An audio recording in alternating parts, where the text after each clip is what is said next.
có bên giờ quá chứ. Cái sợi trắng là mà Được, xả lý cái sáng à. cái sợi là Cho nhiều mà xả trái là cái sáng sẽ xả giá nhạ. cái rõ có bao nhiêu quả có xả chưa quả Cô, xả lý khó xả mà.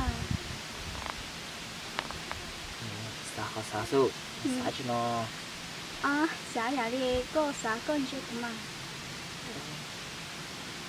xả cho nên nhỏ tụi mua Cái gì à? tụi mua Cái gì? tụi mua Ở chiều giờ có gì hay kêu có biết của cũng để tại linh hả? để giờ tụi mua vậy Nó chỉ kia mà.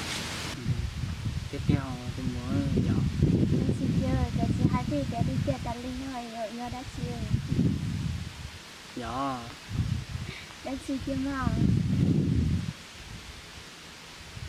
tụi mua hay Chỉ chặt là có thể chỉ thế nào. cái gì Đi chơi mà chỉ nhảy cho chỉ chặt là. tiền đã Chơi đi mà chỉ chặt là. tụi mua có hay tiền đó Đi chơi đi. Là. lá chi nào À, là sao mà? cái gì lá chi nó À, này. anh chị hay Cái chơi này chỉ bơi đâu. bỏ em phải tự lại thế nào nè Cái này chuột thôi. chuột đấy giờ Chỉ là cái này phải chuột. chuột đấy Này. Là hà. Tuổi 6 tuổi này. chỉ là nó cái gì hại Ôi ôi em trông hả? trong mùa ha dọc yeah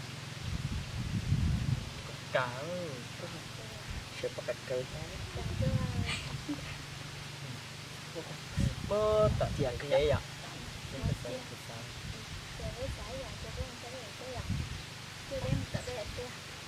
em thấy là téo bay mà là téo thế nào đây mua tao té mà chẳng mong muốn hai chỗ luôn ru của cái hoàn cảnh nó chịu giật đó chị muốn té trên cửa sổ mà không để nó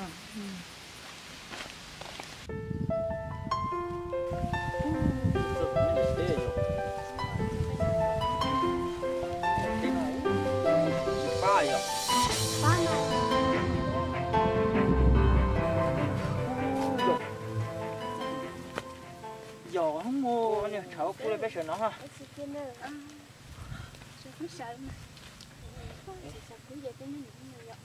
đây đi của tôi đây là nhốt chưa chồng đông đi cũng nè tứ giờ nè sợ sao chứ tôi sợ chứ có chỉ theo là tôi đây là tên này rồi cơ bây giờ đến chỉ cả tôi nên nhốt bé một chân ta này để té chết bé này để té ô kiên đó chỉ mà cho chị với để té ô kia mua cái bỏ sinh chút cho nó nè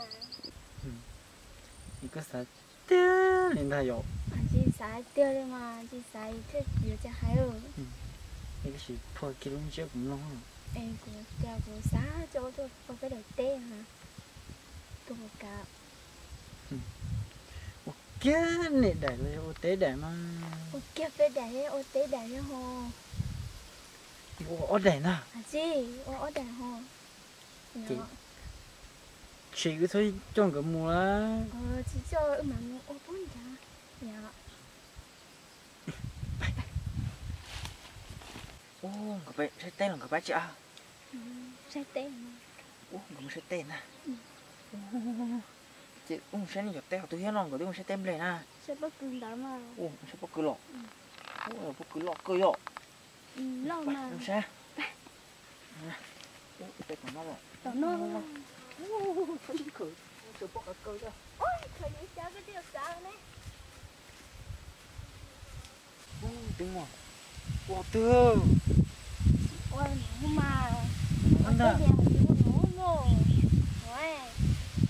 yu 오늘 내 온대 뭐 얘네 때 마. Yo nó lo đi nó bé đẻ bé lấy nó bé đẻ đi mồ. 요 이거나 Gì, cái ô của tưa. 걔네 때 뭐. Nó tưa chưa bé đẻ tên nè. Yo nó dùng ô của tưa. 얘네 때 깨지요 너. Gì, bé đẻ tên kia để nó không mà. 이때래. Bé đẻ tưa để nó nè. 때래 너 돼. Gì. 이거 좀 올라온다. 나 올라온다. Chị à, chú có lỗi ô tên nữa mà. 이거 엄마. Chưa.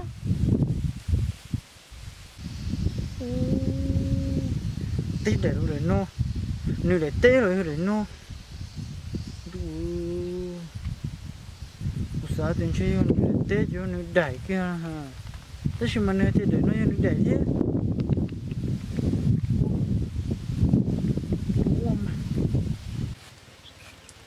Này té bốc cái nó đâu? Nó mà. Chả phá luôn à? Phá mà. Bỏ thôi, có tí cho bỏ đồ mì chứ mà. À chị, cái thế thì sao xa đi, sao có này tôi nữ đó mà. Ồ, xa tôi bị dậy. Thì xa có tốt đó, nó tê tao nó thư. À chị, hết phá nè. Đừng phải chứ tao luôn. Đâu mà. Ê, xa chị nó tê rồi, đó bỏ thư. À chị mà. Ồ. Xa chứ trong lúc tôi bớt tao tê hả, phá ăn phá tao tê này. Xa chứ tôi dặn này, xa tôi nó tê chứ. À chị, này cái là xa đấy chị. Chị đó. Này là xa mà phá. Đó. Cái tên nó mà phát rồi, thốt đó bộ mà thốt Nó thốt bỏ luôn. ra hồ. Đó mà.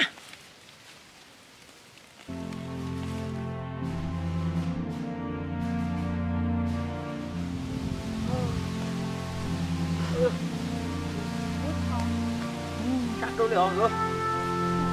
Cho, nó cái là xa đây.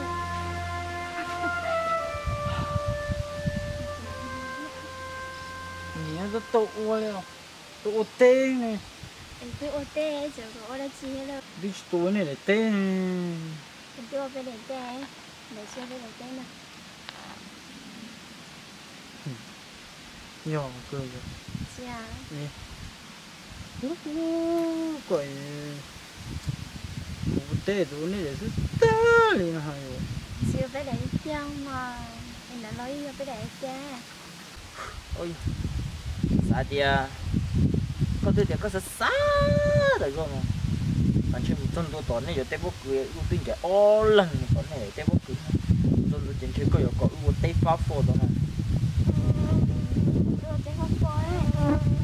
Nhớ, Ê đây gì mà, em cũng tôi chỉ hay vô tên nữa nè. Ê, mình kêu chịu tép mà. Cái kiểu ô thì mình đấy mà. Ủa thì tên đâu số? Tụi kia sáng đấy chứ. Chà, tôi mà sáng nhẹ lẹ nhở. Cao, tôi kể sao, tôi kể sao, chỉ cháu, chơi, nó đúng rồi, hết chưa, mình phải bật đáy. Em nhớ. Anh chị tao cơ mà. Tông nè. Chị, cái tao. Anh có giá chị tao nào. Thì đúng rồi thì tiền phần bật đáy là chỉ từ chạy tìm tô nó đi cũng một tô. Anh chị tao mà. Tô rồi. Như thế chị. Như tiền tay đáy rồi. Cao. Cô xá à, cô xá. Nhưng cô xá còn tức rồi như. Nhưng tiền phải tố rồi. Chị. Như trẻ à. Ô lọ. Cô xá đâu lời ơi. Nó. Xá đi xá ra. Xá chứ. Xá tìa. Chế. Chỉ nhỏ chút bắt đầu bắt chế nó mà. Hay á. Cô xá nó. Ủa. Ủa chỉ tố. Ủa mà nó tu mà.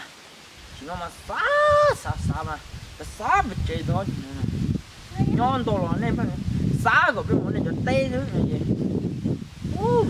xăm chén mua xa chứ mua đó cứ xa chứ mình chè đó mua mà cái đấy thì xả được nó giờ ta năng cơ à hết rồi nhìn lâu có mà xả nè xả mà mà bà ta một người xả đi chơi với xả nó giống một sự rồi dê đi xả là có mà cái gì mà chơi đi có xả đó nhưng đợi chút chơi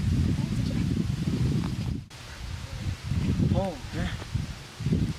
coi ok bụng đó có xả đi chả chứ mà xa cửa có tao cũng đâu kia mà cũng xả tay rồi có xả đi chả mà cô xa tôi cũng chân tôi chê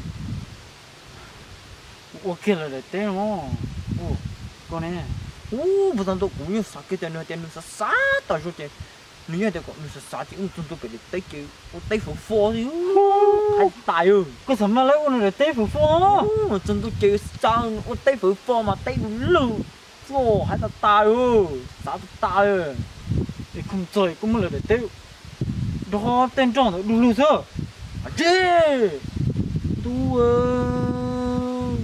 phá đi phá là nó để tép bò cho nuôi tên nó xá thế là chị của thì yêu cha nuôi sẽ xá tại rồi có một bên mà nhìn chút chút tép chút thôi thế của thì yêu cha nó xá đi cha nó chân được bên nó cha nó xá tiền nó để tép phải đồ nó muốn để tép đó ấy có xá đi cha nó xa đó nữa đó nó xa rồi chân tôi để té chị nữa đó我你得了我得了我có sao mà ô lại tép để nào我得得苦我来叫得的我来跟你得呢chị chân tôi chị tôi để té nó hổ rồi chị cũng nhận được một số chị té để nó hổ thế chị cũng tin bạc rồi ôi tép đầy thế rồi để tép gì tép đầy rồi tôi cũng chơi thế hai cô chưa một số xá rồi sao đồ mua